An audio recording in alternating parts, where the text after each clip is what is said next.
Last year, I've sewn dozens of pieces. I spent over $2,000 on supplies making them, and I wear almost none of it. Let's talk about this. Today's video is a real sewist confession, just what my channel is called. It's very uncomfortable to be talking about this, and yet I'm pretty sure I'm not the only one with this problem. So sewists, let's talk about all these items that we make, but we never wear. I've organized my closet recently, and I kept on finding all these pieces that I've made throughout the months, and I realized that most of them, like 90% of everything I've made, I never wear. And some of them are bad. Okay, that's expected, but a lot of pieces are actually pretty good. So what is happening? So I actually did some work. I sat down and I wrote down the categories why I think some of the pieces never see the light. Let's see how many of this you guys can relate. Number one, bad fit or bad execution. That's fair, especially as a beginner. We don't always know how to fix it, right? So it's like, it's kind of good enough to not throw it away, but it's not really quite there to wear it. For example, these pants. I really like the pattern and I really like the contrast pockets. I thought that was super creative, but the execution is pretty bad. If you look closer, the whole front fly is like really falling apart. Here we have a lot of uneven stitches and they're decent. Like I cannot just throw them away, but I don't really know how to fix them. So they're in a pile. And surprisingly, this category is actually very small compared to the last one, which was a huge realization for me. Number two is fabric choice. I buy most of my fabrics online, and I feel like I got pretty decent at it, and yet sometimes I still fall for these mistakes. Here's a perfect example. I made this suit. I really love the fabric. I think I got it for around $4. It was a great deal. I really like the print on this, but as soon as I put it on, it feels so bad on the skin. Like even right now, I just can't wait to take it off. And I don't want to just throw it away because I feel like if I throw it away, I'll just justify buying more. You know how that is. And so I'm going to keep it and hopefully I can come up with something to just upcycle it. I don't know, we'll see. Number three is a lot of content creators can probably relate. I made it for content. I made it for thumbnail. I made it just to create a video, and I don't have too many of those, but that's probably because I didn't start my channel until like only a few months ago. A perfect example would be this Valentine's dress. I feel like this dress unfortunately looks more like a costume. Maybe if I wore it to Comic-Con and made like some warrior out of it, that would be cool. But as a dress, it's not, I don't think it's gonna work. As soon as I posted it, I took it off and I put it in the closet, and I've never touched it ever since. Probably never will. Number four, it looked good on someone else, so I thought I had to make it too. This one I fell for again and again, and especially when I started creating content, I started watching more other people's content so that I feel like part of the community. And it unfortunately backfired for me because seeing other people doing fabric hauls, pattern hauls, making clothes, it made me feel like I'm almost missing out and I have to create some of those as well. And so I would, and a lot of times I would make it, it didn't look good. It didn't have to do anything with me or my execution necessarily, it was not my piece. Okay, number five is a huge one. I made a lot of pieces out of guilt for already having sewing patterns. I have a separate video on regretting my sewing patterns hauls because I bought like 30 patterns, then another 30 patterns just because they were on sale. So I ended up with all these patterns which I don't really need, don't really want, don't really like, but they were like $1.75, so I bought them. And since I now have that pile, I had the pressure of making those patterns because I already spent money on it, right? A lot of makes ended up being just to make a pattern, which in retrospect, I think was a huge mistake. Buying it is one regret, but $2 is okay, right, to let go. Because making that pattern out of the guilt, it would cost me fabric, notions, thread, time, effort that I could be spending elsewhere.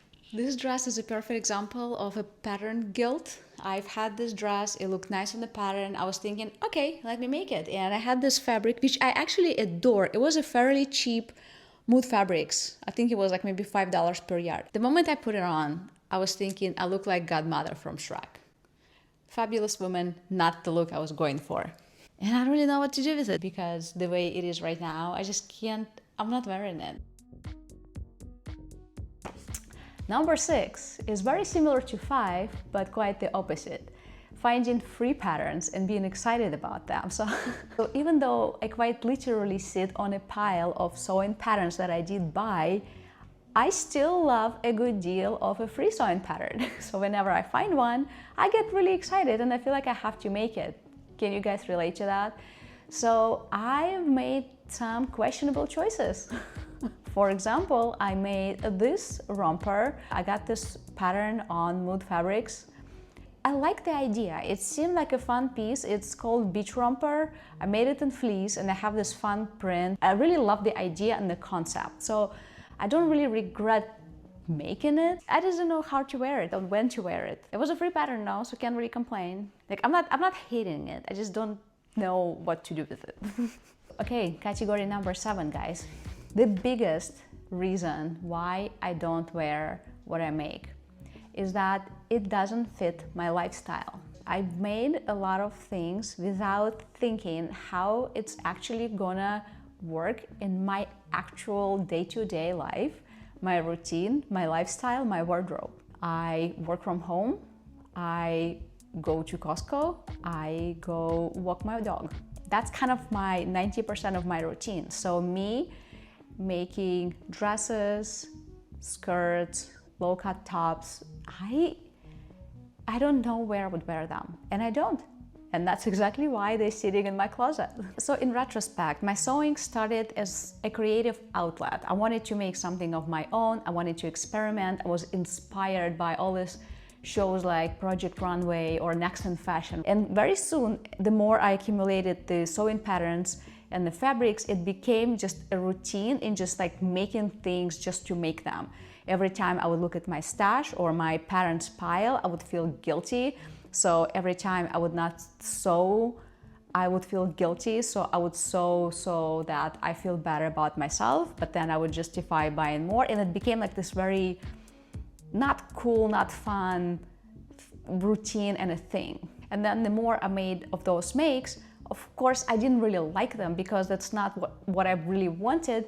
So I would buy more fabric and more patterns thinking, okay, now I'm gonna start making what I want. Didn't happen. So what do you do when what you sew doesn't feel like yours anymore? I need a reset, you guys. I don't know about you, but I do not want to keep going like this because this is not fun.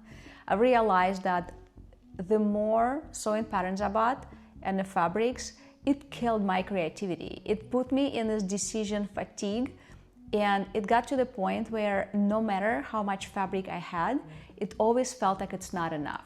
Tell me if you guys can relate. And you always think like, okay, I'm gonna have this fabrics, and when a project comes along, I'm gonna just pull from the stash, right? But it doesn't really happen like that, because when you have a new project, you kind of want a new exciting fabric because there is more fabrics to choose from always. I don't want to go through another sewing pattern haul so then just to end up making 30 garments out of guilt because I already purchased the pattern. And last month was actually a perfect reset for me because I did the whole month of March without buying new fabric. It was hard. And instead, I kept on going to my stash thinking, okay, what can I make with what I have? And it felt so liberating because you can actually make a lot of cool things with what you have. You don't need more. And it's really hard to understand and realize and almost believe when you're in this mode, when you need more, all these new patterns, all these new fabrics, all these deals, right? But that's not true. And you probably know that. Tell me if you guys can relate or if you've been through this. I've gained so much of my creativity back last month. And I created some of the pieces last month, some of my favorite ones. For example, I created this pants, and some of you loved it, some of you hated it, and it's cool. And I totally get it because they're different. Yet, I absolutely love them. I don't know if I'm gonna love them, let's say next year, but right now, that's exactly what I was going for. I had the fabric, I combine them with denim, and I really like this contrast look. I really like the way they fit. They're just fun. All this sweater. I combined two patterns. I made it kind of corsety but sporty, and I really like it. And it was a great reminder that this is exactly why I started sewing. So moving forward, I really want to reset. So I want to put on hold for as much as I can buying new stuff and just go with what I have. Because you know, sometimes you watch other channels and they take like trash bags or bags from the oranges and they create like really cool stuff. So it is possible. It's all about imagination, and we don't need more stuff. I feel like I need to take a step aside and continue sewing, but with intention. And I know it sounds cliche, but what I mean by sewing with intention is I want to sew for creativity, for the sake of creating something, designing something, combining colors, combining fabrics, something that's different. I do not want to just get another brand new pattern that Simplicity released and just make it. I don't want that anymore. And I'm sure it will happen. It's not easy to completely ignore everything what's happening outside, but the fact that I'm not wearing like 90% of what I make is a huge wake-up call for me. And I had some ideas on how to make this more intentional and more interesting for me and for you guys, hopefully, to watch. So, for example, starting next Sunday, I was thinking making fashion eras and making garments with intention that would fit my lifestyle, not costumes, not replicas, but just like inspiration from different fashion eras, and try create something different. I gotta stop pretending that everything I make gets worn. It doesn't. Although this dress I made, and I'm wearing it right now, I think it's been outside once. I should probably wear it more. Maybe it should be almost a challenge, just wear everything that we make outside. And guys, thank you so much for watching. And in the comments, tell me what's one thing you made that you never wore, if you have anything like that. And if you wear everything you make, guys, tell me what's your secret, because I need to copy that. And if you like this kind of content, like and subscribe, and I see you next time.